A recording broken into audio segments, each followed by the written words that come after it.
ओम शांति। आज 12 नवंबर 2020 की साकार मुरली है। बाबा ने कहा, मीठे बच्चे, बाप जो पढ़ाते हैं उसे अच्छी रीति पढ़ो तो 21 जन्मों के लिए सोर्स ऑफ इनकम हो जाएगी, सदा सुखी बन जाएंगे। प्रश्न है, तुम बच्चों के अतीन्द्रिय सुख का गायन क्यों है? उत्तर है, क्योंकि तुम बच्चे ही इस समय बाप को जानते हो। तुमने ही बाप द्वारा सृष्टि के आदि मध्य अंत को जाना है। तुम अभी संगम पर बेहद में खड़े हो। जानते हो, अभी हम इस खारी चैनल से अमृत के मीठे चैनल में जा रहे हैं। हमें स्वयं भगवान पढ़ा रहे हैं।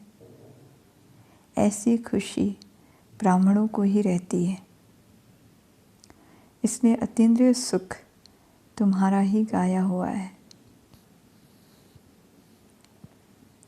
ओम शांति।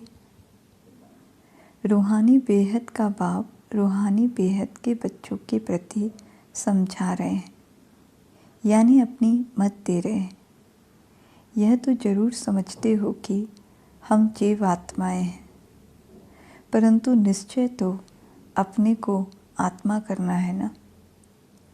यह कोई हम नया स्कूल नहीं पढ़ते। हर 5000 वर्ष के बाद पढ़ते आते हैं। बाबा पूछते हैं ना, आगे कभी पढ़ने आए हो? तो सब कहते हैं, हम हर 5000 वर्ष बाद पुरुषोत्तम संगम युगे बाबा के पास आते हैं। यह तो याद होगा ना कि यह भी भूल जाते हो। स्टूडेंट को स्कूल तो जरूर याद आएगा ना। एम ऑब्जेक्ट तो एक ही है। जो भी बच्चे बनते हैं, फिर 2 दिन का बच्चा हो या पुराना हो, परंतु एम ऑब्जेक्ट एक है। कोई को भी घाटा नहीं हो सकता। पढ़ाई में इनकम है। वह भी ग्रंथ बैठ पढ़कर सुनाते हैं तो कमाई होती है। झट शरीर निर्वाह निकल आएगा। साधु बना तो 1-2 शास्त्र बैठ सुनाया, इनकम हो जाएगी। अभी यह सब सोर्स ऑफ इनकम है। हर बात में, हर एक बात में इनकम चाहिए ना। पैसे हैं तो कहाँ भी घूम फिर आओ। तुम बच्चे जानते हो, बाबा हमको बहुत अच्छी पढ़ाई पढ़ाते हैं, जिससे 21 जन्मों की इनकम मिलती है। यह इनकम ऐसी है जो हम सदा सुखी बन जाएंगे, कभी बीमार नहीं होंगे, सदा अमर रहेंगे। ये निश्चय करना होता है। ऐसे ऐसे निश्चय रखने से तुमको उल्लास आएगा। नहीं तो कोई ना कोई बात में गुटका आता रहेगा। अंदर में सिमरण करना चाहिए, हम बेहद के बाप से पढ़ रहे हैं। भगवान उवाच, यह तो गीता है। गीता का भी युग आता है ना। सिर्फ भूल गए हैं, यह है 5वां युग। यह संगम बहुत छोटा है। वास्तव में चौथाई भी नहीं कहेंगे। परसेंटेज लगा सकते हैं। सो भी आगे चल बाप बतलाते रहेंगे। कुछ तो बाप के बतलाने की भी नूंद है ना। तुम सभी आत्माओं में पाठ की नूंद है जो रिपीट हो रही है। तुम जो सीखते हो वह भी रिपीटेशन है ना। रिपीटेशन के राज का तुम बच्चों को मालूम हुआ है। कदम कदम पर पाठ बदलता जा रहा है। 1 सेकंड ना मिले दूसरे से। जो मिसल टिक टिक चलती रहती है। टिक हुई, सेकंड पास हुआ। अभी तुम बेहद में खड़े हो। दूसरा कोई भी मनुष्य मात्र बेहद में नहीं खड़ा है। कोई को भी बेहद की अर्थात आदि मध्य अंत की नॉलेज नहीं है। अभी तुमको फ्यूचर का भी मालूम है। हम नई दुनिया में जा रहे हैं। यह है संगम युग, जिसको क्रॉस करना है। खारी चैनल है ना। यह है मीठे मीठे अमृत की चैलन। वह है विष की। अभी तुम विष के सागर से क्षीर सागर में जाते हो। यह है बेहद की बात। दुनिया में इन बातों का कुछ भी पता नहीं है। नहीं बात है ना। यह भी तुम जानते हो भगवान किसको कहा जाता है, वो क्या पार्ट बजाते हैं, टॉपिक में भी बताते हो। आओ तो परमपिता परमात्मा की बायोग्राफी तुमको समझाएं। यूँ तो बच्चे बाप की बायोग्राफी सुनाते हैं, कॉमन है। यह तो फिर बापों का बाप है ना। तुम्हारे में भी नंबरवार पुरुषार्थ अनुसार जानते हैं। अब तुमको यथार्थ रीति बाप का परिचय देना है। तुमको भी बाप ने दिया है, तब तो समझाते हो। और तो कोई बेहद के बाप को जान ना सके। तुम भी संगम पर ही जानते हो। मनुष्य मात्र देवता हो, व शूद्र हो, पुण्य आत्मा हो, पाप आत्मा हो, कोई भी नहीं जानते। सिर्फ तुम ब्राह्मण जो संगम युग पर हो, तुम ही जान रहे हो। तो तुम बच्चों को कितनी खुशी होनी चाहिए। तब तो गायन भी है। अतीन्द्रिय सुख पूछना हो तो गोपी वल्लभ से, तो गोपियों से पूछो। बाबा बाप भी है, टीचर सदगुरु भी है। सुप्रीम अक्षर तो जरूर डालना है। कभी कभी बच्चे भूल जाते हैं। यह सब बातें बच्चों की बुद्धि में रहनी चाहिए। शिव बाबा की महिमा में यह अक्षर जरूर डालने हैं। सिवाय तुम्हारे और कोई तो जानते ही नहीं। तुम समझा सकते हो तो गोया तुम्हारी विजय हुई ना। तुम जानते हो बेहद का बाप सर्व का शिक्षक, सर्व का सद्गति दाता है। बेहद का सुख, बेहद का ज्ञान देने वाला है। फिर भी ऐसे बाप को भूल जाते हो। माया कितनी समर्थ है। ईश्वर को तो समर्थ कहते हैं, परंतु माया भी कम नहीं है।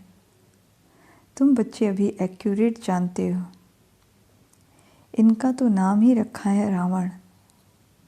राम राज्य और रावण राज्य, इस पर भी एक्यूरेट समझाना चाहिए। राम राज्य है तो जरूर रावण राज्य भी है। सदैव राम राज्य तो हो ना सके। राम राज्य, श्री कृष्ण का राज्य कौन स्थापन करते हैं, ये बेहद का बाप बैठ समझाते हैं।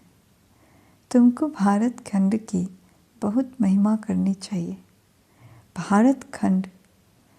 भारत सच खंड था, कितनी महिमा थी।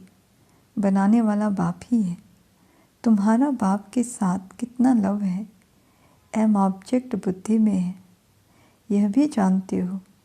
हम स्टूडेंट को अपनी पढ़ाई का नशा होना चाहिए, कैरेक्टर का भी ख्याल होना चाहिए।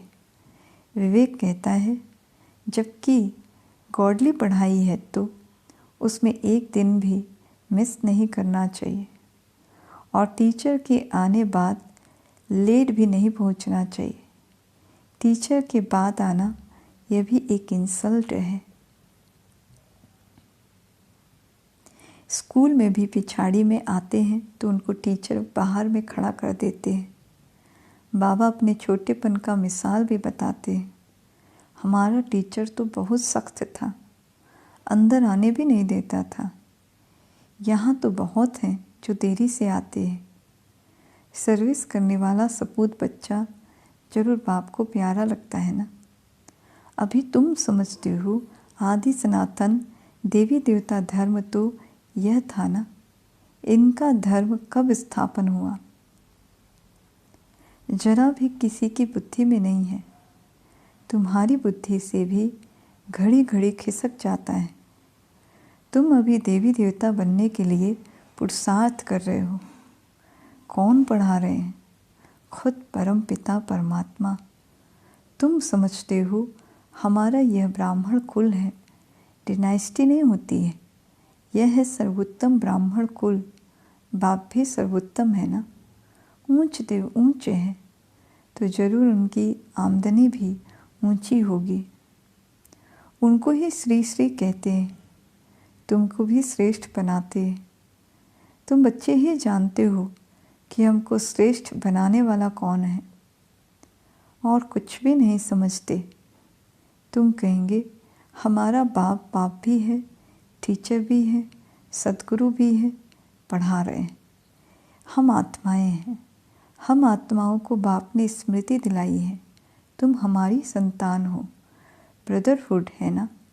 बाप को याद भी करते हैं, समझते हैं वह निराकारी बाप है, तो जरूर आत्मा को भी निराकार ही कहेंगे। आत्मा ही एक शरीर छोड़ दूसरा लेती है, फिर पाठ बजाती है। मनुष्य फिर आत्मा के बदले अपने को शरीर समझ लेते हैं। मैं आत्मा हूँ, यह भूल जाते हैं। मैं कभी भूलता नहीं हूँ। तुम आत्माएं सभी हो सालिग्राम। मैं हूँ परम पिता परमात्मा। मैं हूँ परम पिता माना परम आत्मा। उनके ऊपर कोई दूसरा नाम नहीं है। उस परम आत्मा का नाम है शिव। हो तुम भी ऐसे ही आत्मा, परंतु तुम सब सालिग्राम हो। शिव के मंदिर में जाते हो, वहाँ भी सालिग्राम बहुत रखते हैं।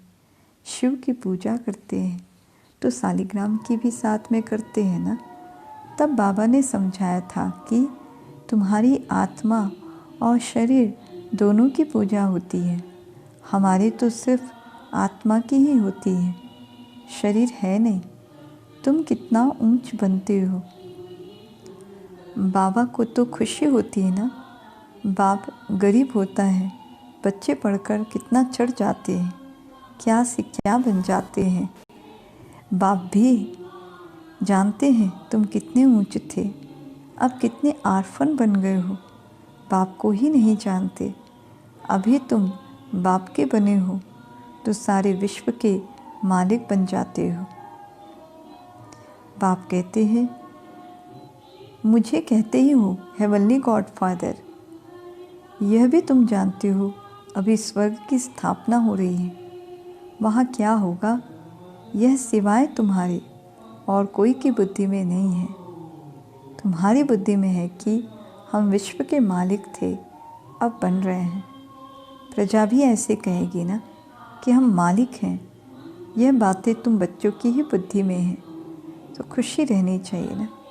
यह बातें सुनकर फिर दूसरों को भी सुनानी है। इसलिए सेंटर व म्यूज़ियम खोलते रहते हैं। जो कल्प पहले हुआ था वही होता रहेगा। म्यूज़ियम, सेंटर्स आदि के लिए तुमको बहुत ऑफ़र करेंगे, फिर बहुत निकल पड़ेंगे।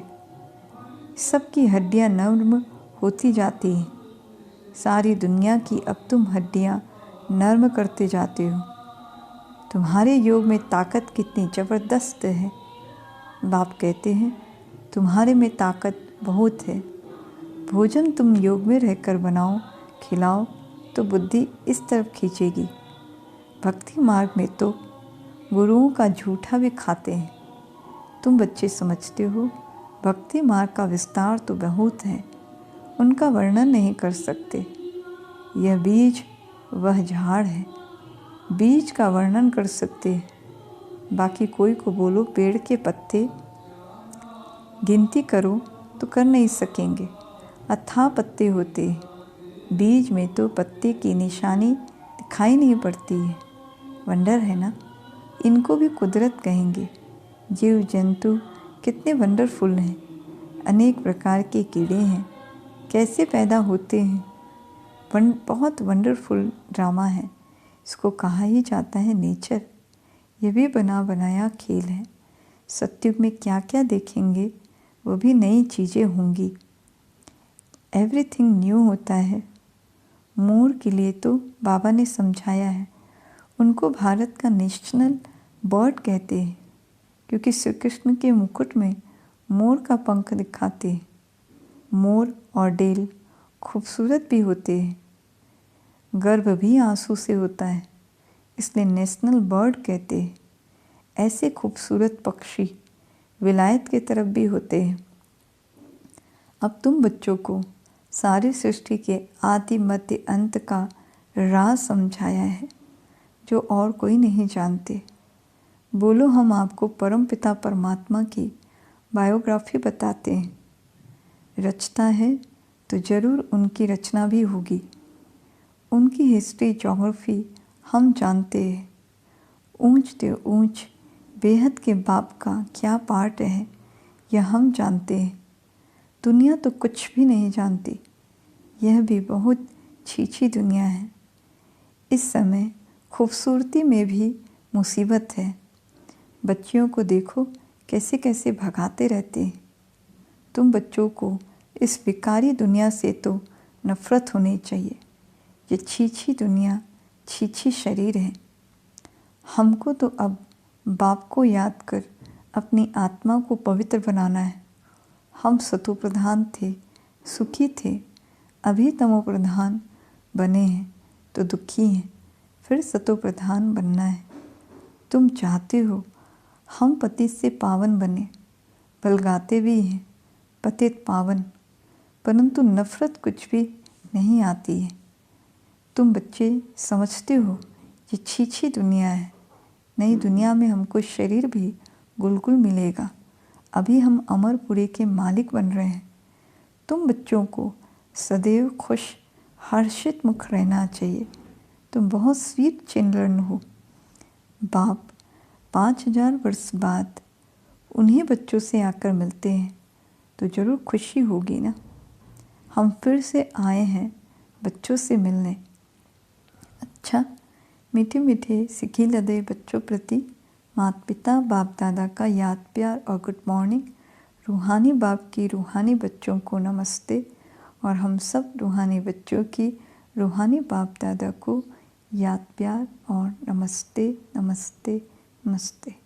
शुक्रिया बाबा, शुक्रिया आपका पदम पदम शुक्रिया, जो आपने हमें अपना बना लिया, आप समान बना दिया।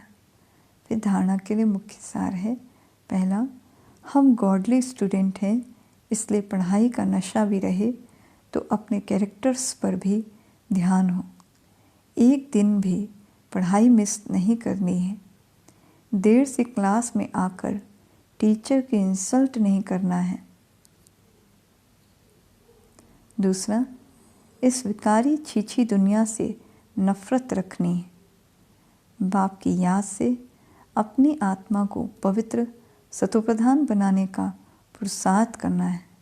सदैव खुश हर्षित मुख रहना है। वरदान है, अंतःवाहक शरीर द्वारा सेवा करने वाले कर्म बंधन मुक्त डबल लाइट भाव। अंतःवाहक शरीर द्वारा सेवा करने वाले कर्म बंधन मुक्त डबल लाइट भाव। जैसे स्थूल शरीर द्वारा साकारी ईश्वरी सेवा में बिजी रहते हो, ऐसे अपने आकारी शरीर द्वारा अंतःवाहक सेवा भी साथ साथ करनी है। जैसे ब्रह्मा द्वारा स्थापना की वृद्धि हुई, वैसे ही अभी आपके सूक्ष्म शरीरों द्वारा शिव शक्ति के कंबाइंड रूप के साक्षात्कार द्वारा साक्षात्कार और संदेश मिलने का कार्य होना है। लेकिन इस सेवा के लिए कर्म करते भी किसी भी कर्म बंधन से मुक्त सदा डबल लाइट रूप में रहो। कर्म करते भी किसी भी कर्म बंधन से मुक्त सदा डबल लाइट रूप में रहो। स्लोगन है, मान के त्याग में सर्व के माननीय बनने का भाग्य समाया हुआ है। मान के त्याग में सर्व के माननीय बनने का भाग्य समाया हुआ है। ओम शांति।